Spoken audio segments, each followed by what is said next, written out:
Scandinavian Bob here, hi. A few days ago, I was surfing around on YouTube, watching other NoFap YouTubers for a while. And under one video where guys were specifically discussing addiction to adult sites, I saw this one guy commenting something like, "You guys can reboot all you want. It doesn't even matter because after 3 wet dreams, all of your progress is going to be lost anyway." Oh boy. Now, as someone who has been involved in the PMO reboot community for 13 years now, I feel it's my responsibility to call out BS when I see it like that. And this, my friends, is one of the biggest pile of BS I have ever seen. It is simply not true. I mean, there were guys coming from having had years of massive relapse binges to super stimulating adult sites, sometimes sessions lasting several hours in a row, completely frying their dopamine receptors by all that porn, and then finally starting to overcome that stuff to now even one of them having been clean from the adult sites for several months, which is fantastic.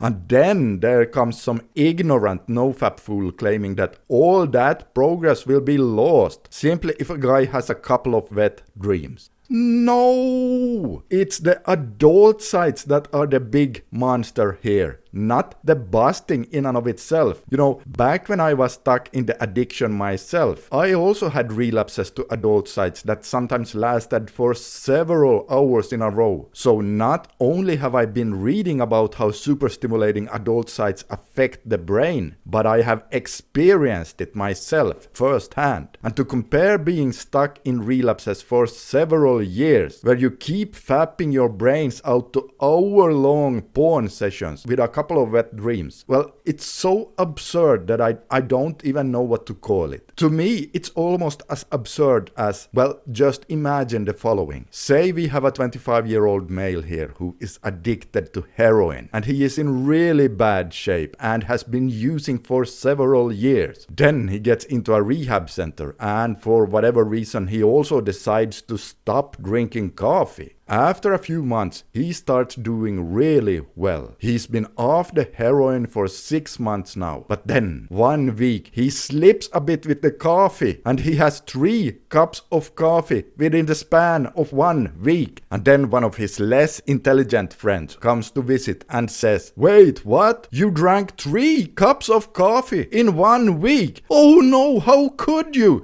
Don't you realize that means all of your progress is now destroyed?" Now, of course, I'm not saying that a porn addiction is as destructive as a heroin addiction. Of course not. But my point is that if we compare the 3 cups of coffee to the 3 wet dreams, the impact on the overall recovery and how well the person is doing is about the same in both cases, which is an impact about, well, maybe 0.001% compared to the original addiction.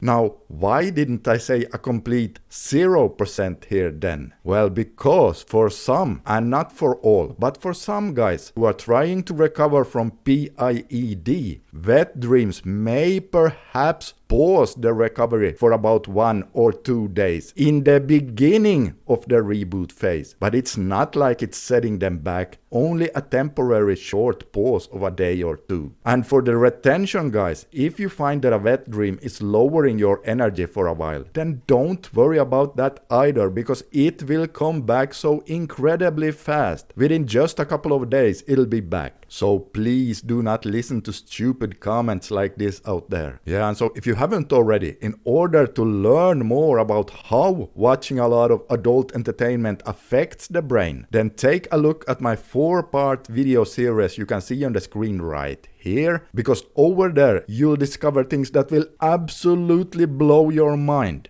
This is Scandinavian Bob signing out for today. Consider giving me a like and subscribe, and I'll see you in the next one.